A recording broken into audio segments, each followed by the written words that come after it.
C'est la salle de délibération de la mairie de Diatakunda qui a servi de cadre pour la restitution des résultats de l'enquête sur le phénomène des violences faites aux femmes et aux jeunes filles dans le Balantakunda. Cette activité inscrite dans la troisième phase du projet renforcement de la participation politique des femmes à la stabilisation sociale et à la gouvernance locale en Casamance, déroulé par l'Association régionale des femmes pour la recherche de la paix en Casamance, Kabonketor, avec l'appui d'AJWS, est plus que révélatrice d'une situation alarmante constituant une entrave à l'accomplissement des droits civiques et politiques des femmes dans les 5 communes ciblées par le projet. On a les violences physiques qui sont citées à 42% par nos enquêtés.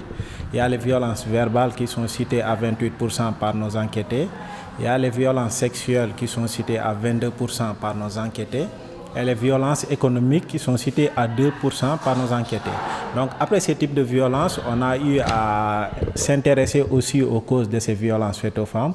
Donc les populations nous ont révélé que la mode actuelle est aussi l'une des causes des violences faites aux femmes, qui est citée à 25%. Il y a l'absence de sensibilisation citée à 34%. Il y a la pauvreté qui est citée à 30%. La promiscuité représente les 1% des causes des violences faites aux femmes. Donc pour ce qui concerne les conséquences, il y a les maladies qui sont citées à 32%, les grossesses précoces ou non désirées à 31%, les blessures à 6%, la perte de la dignité à 5%, les divorces à 18%. Donc après ces causes-conséquences, on s'est encore intéressé au mariage et aux grossesses précoces dans le milieu scolaire. Donc parmi les cas de grossesse qui sont signalés ou des mariages précoces qui sont signalés au niveau des écoles, on a eu à révéler 63% ont continué leur scolarité. Par contre, 37% n'ont pas continué leur scolarité sur un effectif de 108 individus, qui sont en état de grossesse et qui fréquentent l'école. L'objectif de Kabonketor étant de partager et valider les résultats de cette enquête avec les autorités et les populations des 5 communes cibles afin d'apporter une réponse à ces difficultés que vivent les femmes et de rétablir les relations d'équité de genre dans la gouvernance locale.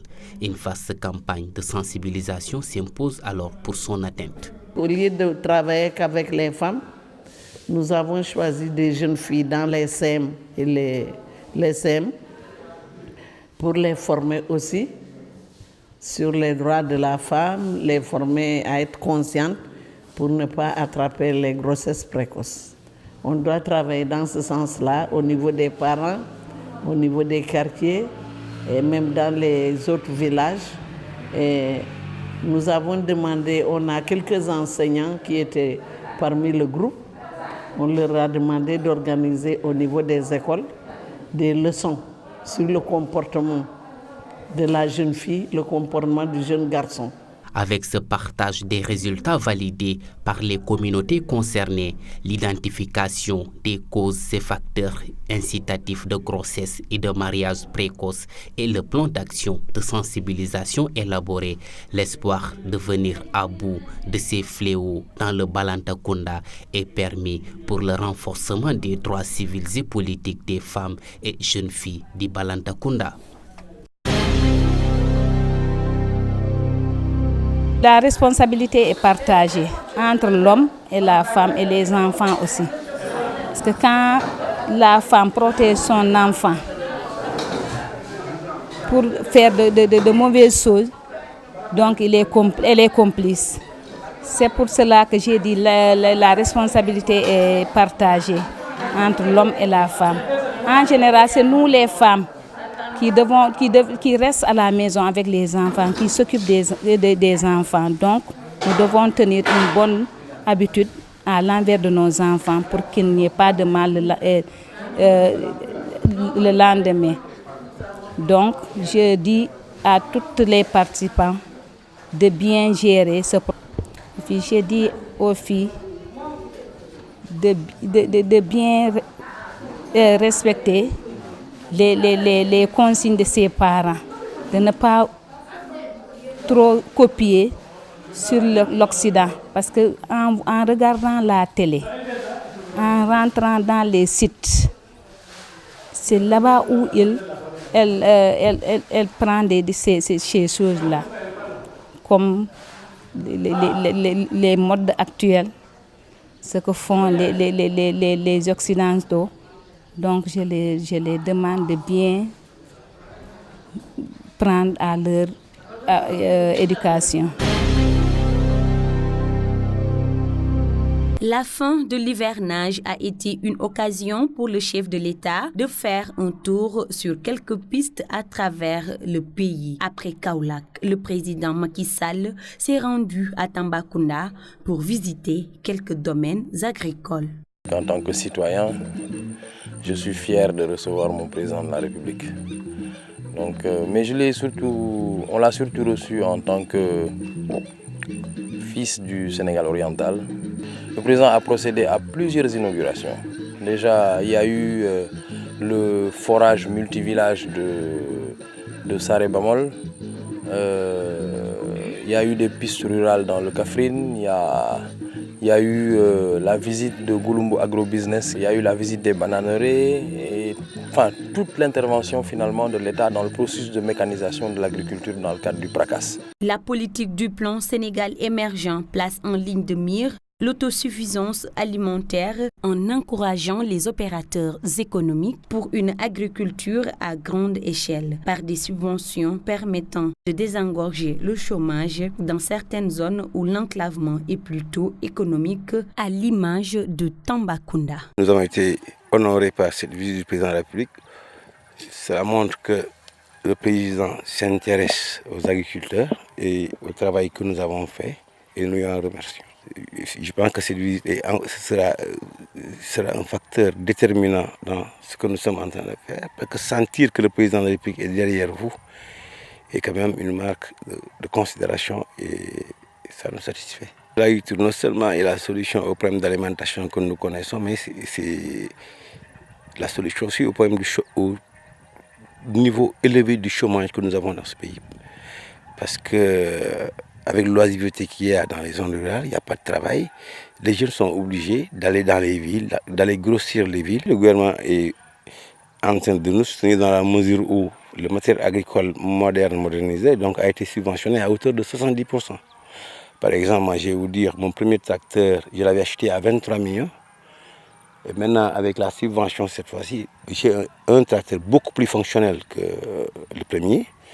Et il m'est revenu à 8 millions de francs. Tambacounda, carrefour sous-régional et communicationnel, mais aussi une des régions les plus pauvres du Sénégal, est en train de connaître un tournant de son histoire. La visite du chef de l'État aux opérateurs économiques qui se sont implantés dans cette partie est du Sénégal montre que l'agriculture promet des lendemains meilleurs et que pour Tambacounda, une autre histoire pourrait être contée à la nouvelle génération.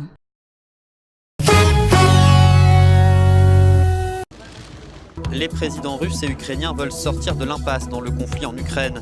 Ils se sont fixés pour objectif d'approuver une feuille de route d'ici fin novembre, un premier terrain d'entente après 5 heures de discussion à Berlin, leur premier sommet depuis 1 an en présence d'Angela Merkel et de François Hollande.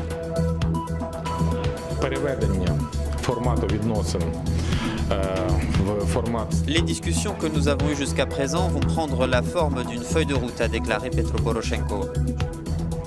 Elle donnera les détails de l'application des accords de Minsk et les garanties pour qu'ils soient bien appliqués. Les accords de Minsk, signés en février 2015, comprennent le respect du cessez-le-feu, l'organisation d'élections dans l'Est ukrainien, la libération des prisonniers détenus dans chaque camp et la restauration du contrôle par l'Ukraine de sa frontière orientale. Nous avons confirmé être prêts à étendre la mission de l'Organisation pour la sécurité et la coopération en Europe dans les zones où les troupes vont se retirer et là où sont stockées des armes lourdes, a déclaré Vladimir Poutine. Pour le président ukrainien, il n'y a pas d'élection possible sans retrait des troupes étrangères, une allusion directe à la présence, toujours démentie par Moscou, de forces russes aux côtés des rebelles dans l'est du pays. L'offensive des forces irakiennes sur Mossoul est imminente. L'assaut sur cette ville, qui est le dernier bastion du groupe État islamique en Irak, pourrait commencer ce jeudi. Depuis lundi, les forces fédérales et kurdes irakiennes, appuyées par la coalition internationale dirigée par Washington, ont fait de rapides progrès. Elles se rapprochent depuis plusieurs directions de la deuxième ville d'Irak. Des chefs djihadistes auraient déjà quitté Mossoul, selon un général américain, et plusieurs villages, au nord et au sud de la ville, ont déjà été libérés. Une bataille qui sera difficile, annonce Barack Obama, et qui pourrait même durer des mois, selon des responsables irakiens. Actuellement, l'opération avance en douceur, mais parfois la vitesse de progression est plus rapide que nous pensions. Nous serons bientôt en mesure d'annoncer la prise de Mossoul. Les habitants qui ont fui les villages déjà libérés attendent l'autorisation de rentrer chez eux. Les forces de sécurité vérifient leur identité et s'assurent qu'ils ne sont pas des soldats de l'EI.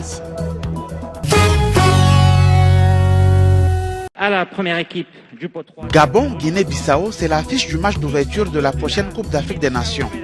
Une combinaison révélée par le tirage au sort de la 31e édition de la CAN qui a eu lieu mercredi au stade de l'Amitié de Libreville en présence des représentants des 16 équipes qualifiées. Pays hôte en tant que participant. Première participation à une phase finale de la CAN pour les Lycaons de Guinée-Bissau.